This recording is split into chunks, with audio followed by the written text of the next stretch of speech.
Cycle ಕೊಸಕ್ಕೆ ಹೋಗ್ತಾ ಇಲ್ಲ, ಹುಟ್ಟಿಸ್ಬಿಟ್ಟವ್ರೆ. ಯಾಕೆ ಹುಟ್ಟಿಸ್ಬೇಕಾಗಿತ್ತು? ಏ ಹೋಗೆ, ನನ್ ಫ್ರೆಂಡ್ಸ್ ಮುಂದೆ ಎಲ್ಲ ನನ್ ಮಾನ ಮರ್ಯಾದೆ ಹೋಗುತ್ತೆ. ನನ್ ಸೈಕಲ್ ಕೊಸ್ತ ಮಾತಾಡೋದು.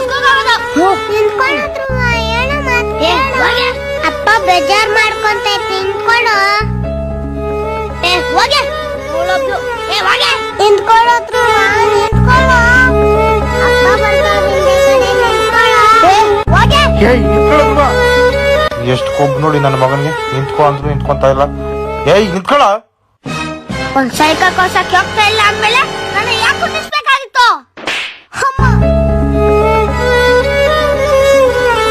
ಮಗ ಅಂತ ಪ್ರೀತಿಯಿಂದ ಸಾಕಿದ್ದಕ್ಕೆ ಒಳ್ಳೆ ಗೌರವ ಕೊಟ್ಟೆ ಕಣೋ.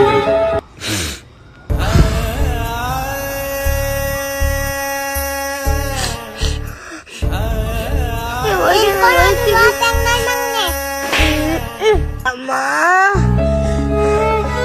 ನನ್ನ ಹೊಡಿತೀಯ?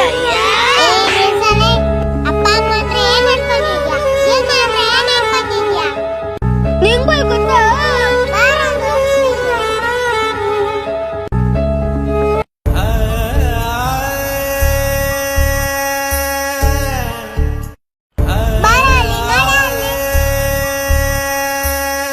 ಅವ್ರ ಅಮ್ಮಂಗ್ ಹುಷಾರಿಲ್ತೀರಾ ಹಾಸ್ಪಿಟಲ್ ಕರ್ಕೊಂಡು ಹೋಗ್ಬೇಕಂತ ಕೆಲಸ ಮಾಡ್ತಾವ ನೋಡ ಅಲ್ಲಿ. ಬಾ, ಇನ್ನ ಜೀವನ ಅಂದ್ರೆ ಏನಂತ ನೋಡ್ತೀನಿ.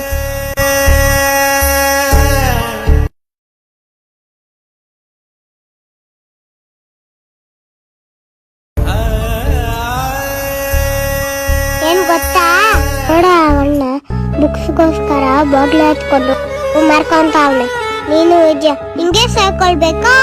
ನೋಡ್ ಕಲಿತಾಗ ನನ್ ಮಗನ ಇನ್ನೂ ಇಷ್ಟ ಅಲ್ಲ, ಇನ್ನ ತುಂಬಾ ಐತೆ. ಬಾ ನೋಡ ಆ ಮಕ್ಳನ್ನ, ಅವ್ರೆಲ್ಲ ಯಾರ ಅನ್ಕೊಂಡಿದ್ಯ? ಅನಾಥ ಮಕ್ಳು. ಅವ್ರ ಬಗ್ಗೆ ನಿಂಗೆ ಗೊತ್ತಾ? ನಿಂಗೆ ಬಾ ಹೇಳ್ತೀನಿ. ಅವ್ರ ಬಗ್ಗೆ ತಿಳ್ಕೊಂಡು ನಂಗೆ ಎಷ್ಟೋ ಜನ ಮಕ್ಳಿಗೆ ತಿನ್ನಕ್ ಊಟನೇ ಇಲ್ಲ. ನಿನ್ಗೆ ಬೇಕಾಗಿದ್ ನಡ್ಸ್ಕೊಂಡ್ ತಿಂತ್ಯ. ಹಂಗೆ ಇಟ್ಟವ್ ನಮ್ಮಪ್ಪ. ಅನಾಥ ಮಕ್ಳು ನೋಡ್ದಲ್ವೇನ? ಯಾರಾದ್ರೂ ಬಂದು ಊಟ ಕೊಡ್ತಾರೆ ಅಂತ ಕಾಯ್ತಾ ಇರ್ತಾರೆ. ಹೌದು, ನಮ್ಮಪ್ಪ ಕಷ್ಟನ ಸುಖನ ಚೆನ್ನಾಗಿ ನೋಡ್ಕೊಂತಾವ. ಅದಕ್ಕಿನ್ನ ಇನ್ನೇನ್ ಬೇಕು? ಸಾರಿ. ಆದ್ರೆ ನಮ್ ದೇವ್ರು ತಂದೆ ತಾಯಿ ಇಟ್ಟವ್ರೆ, ಖುಷಿ ಪಡೋ. ಹಾಳ ಸೈಕಲ್ಗೋಸ್ಕರ ಅಪ್ಪ ನನ್ ಬಂದ್ ಮಾಡ್ಬಿಟ್ಟಿದ್ಯಾ? ಇಷ್ಟು ಹಣ್ಣು ನಿನ್ ಸೈಕಲ್ ಬೇಕು ಅಂದ್ರೆ 1,000 ರೂಪಾಯಿ ಐತೆ. ಕಾಲ್ ಚೆನ್ನಾಗೈತೆ, ತಗೋ. ಹೌದಲ್ಲಿ ನನ್ ತಪ್ಪು ಮಾಡಿಬಿಟ್ಟೆ. ನಮ್ಮ ಅಪ್ಪಂಗೆ ಏನೇನೋ ಬೈದ್ಬಿಟ್ಟೆ. ನಮ್ಮ ಅಪ್ಪ ಸಾಲಿ ಕೇಳ್ಬೇಕಂದ್ಯ. ಬಾ ಹೋಗೋಣ. ಏ ನಾನು ಬರ್ತೀನಿ, ನಿಂತ್ಕೊಳ್ಳ. ಅಪ್ಪ ನಿಂತ್ಕೋ, ಅಪ್ಪ ನಿಂತ್ಕೋ, ಅಪ್ಪ ನಿಂತ್ಕೋಪ್ಪ. ಅಪ್ಪ ಸಾರಿ ಅಪ್ಪ, ಅಪ್ಪ ಸಾರಿ ಅಪ್ಪ, ಅಪ್ಪ ಸಾರಿ ಅಪ್ಪ, ಅಪ್ಪ ನಿಂತ್ಕೋಪ್ಪ. ನಾನು ತಪ್ಪು ಮಾಡ್ಬಿಟ್ಟೆ, ಸಾರಿ ಅಪ್ಪ. ಅಪ್ಪ ಅಪ್ಪ ತಪ್ಪಾಯ್ತಪ್ಪ. ನಾನು ಇನ್ಯಾವತ್ತೂ ಸೈಕಲ್ ಕೇಳಲ್ಲಪ್ಪ. ನಾನು ಸ್ಕೂಲ್ ನಡ್ಕೊಂಡು ಹೋಗ್ತೀನಪ್ಪ. ನೀನ್ ಯಾಕೋ ನಡ್ಕೊಂಡು ಹೋಗ್ಬೇಕು? ನಿನಗೆ ಸೈಕಲ್ ಕೊಡ್ಸೋವರೆಗೂ ನಾನೇ ನಿನ್ ಸೈಕಲ್.